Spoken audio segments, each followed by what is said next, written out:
আজ 2026 সালের 29শে জানুয়ারি, বৃহস্পতিবার। আম, উত্তর অঞ্চলের একটি জনপ্রিয় এবং আঞ্চলিক পত্রিকার মধ্যে যদি প্রথম সারির ধরা হয়, দৈনিক করতোয়ার।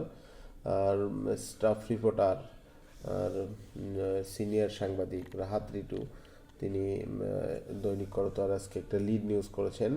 দীর্ঘ প্রতীক্ষার পর তারেক রহমান আজ প্রিয় পিতৃভূমিতে আসছেন। এই খবরটি আপনাদেরকে পড়ে শোনাচ্ছি। বিএনপি চেয়ারম্যান তারেক রহমান আজ তার পিতৃভূমি বগুড়ায় আসছেন। বগুড়ার আলো বাতাস, মাটি ও মানুষের একান্ত আপনজন তারেক রহমানের আগমনী ধ্বনিতে বগুড়ার প্রকৃতি যেন নতুন রূপে সেজেছে। মাঘের মিষ্টি আবহাওয়ায় তারেক রহমানকে বরণ করে নিতে প্রস্তুত বগুড়ার লাখো মানুষ। বাংলাদেশের উন্নয়নের রাজনীতির হ্যামিলনের বাঁশিওয়ালা তারেক রহমান ইতোপূর্বে 11 জানুয়ারি বগুড়ায় আসার কথা থাকলেও বিধিনিষেধের কারণে তিনি তার প্রিয় ভূমিতে আসতে পারেননি। নির্ধারিত সময়ের 19 দিনের মাথায় তিনি আজ বগুড়ায় আসছেন। তার হাতে গড়া বগুড়া শহর কেমন আছে তিনি দেখবেন শহরে প্রবেশ করে। 1991 সাল থেকে বগুড়ার উন্নয়নে নিবেদিত প্রাণ তারেক রহমানের ভালো লাগা, ভালোবাসা বলতে যা বোঝায় তাই ছিল বগুড়া। তার প্রচেষ্টায় বিগত 4 দলীয় জোট সরকারের সময় বগুড়ায় শহীদ জিয়াউর রহমান মেডিকেল কলেজ হাসপাতাল ভবন, শহীদ চান্দু স্টেডিয়ামের নতুন রূপ দেওয়া, বগুড়ার বনানী থেকে মাটিডালি এবং সাতমাথা থেকে স্টেশন রোড প্রশস্তকরণ, বিএম স্কুল অ্যান্ড কলেজ স্থাপন, জেলা প্রশাসনের কালেক্টরেট ভবন, কালেক্টরেট স্কুল অ্যান্ড কলেজ ভবন, করতোয়া নদীর ওপর একাধিক ব্রিজ নির্মাণ করে পূর্ব বগুড়ার সাথে পশ্চিম বগুড়ার মানুষের সংযোগ স্থাপন এবং যোগাযোগ ব্যবস্থার উন্নয়ন, বগুড়া কোর্ট চত্বরে জজ কোর্ট ভবন নির্মাণ, পর্যটন মোটেলের সংস্কার, দ্বিতীয় বাইপাস সড়ক নির্মাণ, বগুড়া সদর উপজেলা পরিষদ ভবন নির্মাণ, মাটিডালি বিমান মোড়ের সৌন্দর্য বর্ধনে ফাইটার বিমান স্থাপন সহ নানা উন্নয়ন কর্মসূচি বাস্তবায়ন করেছেন। প্রিয়ভূমির জন্য নিবেদিত এই কিংবদন্তির আগমনী ধ্বনিতে বগুড়াবাসী আনন্দিত ও উৎফুল্ল। 19 বছর 1 মাস 5 দিন পর বগুড়ায় এসে তিনি সন্ধ্যা 7:30টায় আলতাফুন্নেসা খেলার মাঠে জনসভায় বক্তব্য রাখবেন। তিনি নওগাঁ থেকে বগুড়ায় আসবেন, এর মাঝে তার কয়েকটি পথসভায় বক্তব্য দেওয়ার সম্ভাবনা রয়েছে। বগুড়ায় জনসভা শেষে তিনি হোটেল নাচ গার্ডেনে রাত যাপন করবেন। 1988 সালে বগুড়ার গাবতলীতে বিএনপি উপজেলা শাখার প্রাথমিক সদস্য হিসেবে তারেক রহমান রাজনৈতিক জীবন শুরু করেন। সেই সময় তিনি বগুড়ার দলীয় ইউনিটগুলোকে সক্রিয়ভাবে সংগঠিত করেন এবং রাজনীতিকে আরও উৎপাদন ও উন্নয়নমুখী করার জন্য অন্তর্নিহিত সংস্কৃতি পরিবর্তন করেন। তারেক রহমান বিএনপির জাতীয় প্রচারণা কৌশল কমিটির সদস্য ছিলেন এবং তার মা খালেদা জিয়ার নির্বাচনী এলাকার 5টি নির্বাচনী এলাকায় জাতীয় নির্বাচনী প্রচারণার সমন্বয়কের দায়িত্বও পালন করেছিলেন। 1991 সালের জাতীয় নির্বাচনের সময় যখন সামরিক সরকার থেকে নির্বাচিত সরকারে রূপান্তর চলছিল, তারেক রহমান সক্রিয়ভাবে দলের পক্ষে সমর্থন সংগ্রহ করেছিলেন। 1991 সালের নির্বাচনের বিএনপির সাফল্য এবং নতুন সরকার গঠনের পর তার অবদানের স্বীকৃতিস্বরূপ তাকে দলের একটি সিনিয়র পদের প্রস্তাব দেওয়া হয়েছিল। তবে তিনি উচ্চতর পদ গ্রহণে অনিচ্ছুক ছিলেন। তৃণমূল পর্যায়ে দলকে শক্তিশালী করার জন্য পর্যাপ্ত সময় পেতে পছন্দ করতেন। বহু বছর ধরে তিনি বগুড়ার বিএনপির ইউনিটগুলো উন্নয়নে সক্রিয় ছিলেন। 1996 থেকে 2001 সাল পর্যন্ত আওয়ামী লীগের শাসন আমলে তারেক রহমান সরকারের কর্মকাণ্ডের বিরুদ্ধে আন্দোলন গড়ে তোলেন।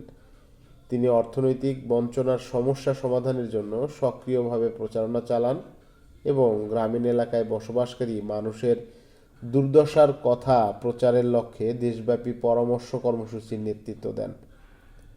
2001 সালের জাতীয় নির্বাচনে বিএনপি 2/3 সংখ্যাগরিষ্ঠতা নিয়ে ভূমিধস বিজয় লাভ করে। 2001 থেকে 2006 সালের মধ্যে বিএনপির শাসনামলে 2004 সালে ঢাকায় গ্রেনেড হামলার ঘটনা ঘটে। এই ঘটনায় তিনি প্রধান সন্দেহভাজন ছিলেন, যার জন্য তাকে আদালত যাবজ্জীবন কারাদণ্ড দেয়। 2004 সালে পুরো বিচার কার্যক্রম অবৈধ বলে রায় দেওয়ার পর তাকে খালাস দেওয়া হয়। 2008 সালের 11 সেপ্টেম্বর খালেদা জিয়ার মুক্তির পর তিনি সেন্ট জনস উডের একটি স্বাধীন বেসরকারি হাসপাতাল ওয়েলিংটন হাসপাতালে চিকিৎসার জন্য লন্ডনে যান। 2009 সালের 8 ডিসেম্বর ঢাকায় অনুষ্ঠিত বিএনপির পঞ্চম জাতীয় কাউন্সিলে তারেক রহমানকে দলের সিনিয়র ভাইস চেয়ারম্যান নির্বাচিত করা হয়। 2025 সালের 13 জুন তারেক রহমান এবং অন্তর্বর্তী সরকারের প্রধান উপদেষ্টা মোহাম্মদ ইউনূসের মধ্যে একটি ব্যক্তিগত বৈঠক অনুষ্ঠিত হয়, যিনি তখন যুক্তরাজ্য সফরে ছিলেন। বৈঠকের পর উভয় পক্ষের প্রতিনিধিরা একটি যৌথ বিবৃতি জারি করেন। বিএনপি সূত্রগুলো এই বৈঠককে একটি টার্নিং পয়েন্ট হিসেবে উল্লেখ করেছে। গত 25শে ডিসেম্বর তিনি তার স্ত্রী জুবাইদা রহমান এবং মেয়ে জাইমা রহমানের সাথে 2008 সাল থেকে নির্বাসিত জীবন শেষ করে বাংলাদেশে ফিরে আসেন। এর 5 দিন পর তার মা বেগম খালেদা জিয়া দীর্ঘ অসুস্থতার পর মারা যান। তারেক রহমান জাতীয় সংসদে বগুড়া 6 এবং ঢাকা 17 আসনের প্রতিদ্বন্দ্বিতা করছেন। গত 9 জানুয়ারি তারেক রহমান বাংলাদেশ জাতীয়তাবাদী দলের চেয়ারম্যান হন। এদিকে বিএনপির চেয়ারম্যানের একান্ত সচিব এবিএম আব্দুস সাত্তারের স্বাক্ষরকৃত এক বিজ্ঞপ্তিতে রাজশাহী, নওগাঁ, বগুড়া, গাইবান্ধা, রংপুর, সিরাজগঞ্জ, টাঙ্গাইল, গাজীপুর ও ঢাকার জেলা প্রশাসক ও রিটার্নিং অফিসারের কাছে দেওয়া চিঠি অনুযায়ী তারেক রহমান 29 জানুয়ারি দুপুর 12:25 ঢাকা থেকে বিমানযোগে রাজশাহী অবতরণ করবেন। দুপুর 1:30 শাহ মখদুম রাহমাতুল্লাহ আলাইহির মাজার জিয়ারত করবেন। দুপুর 2টায় রাজশাহী মাদ্রাসা মাঠে নির্বাচনী জনসভায় যোগ দিবেন। একই দিন বিকাল 5:30টায় নওগাঁর কাজীর মোড় এটিএম মাঠে নির্বাচনী জনসভায় যোগদান করবেন। এই সভা শেষে সন্ধ্যা 7:30টায় বগুড়ার আলতাফুন্নেসা খেলার মাঠে নির্বাচনী জনসভায় বক্তব্য দিবেন।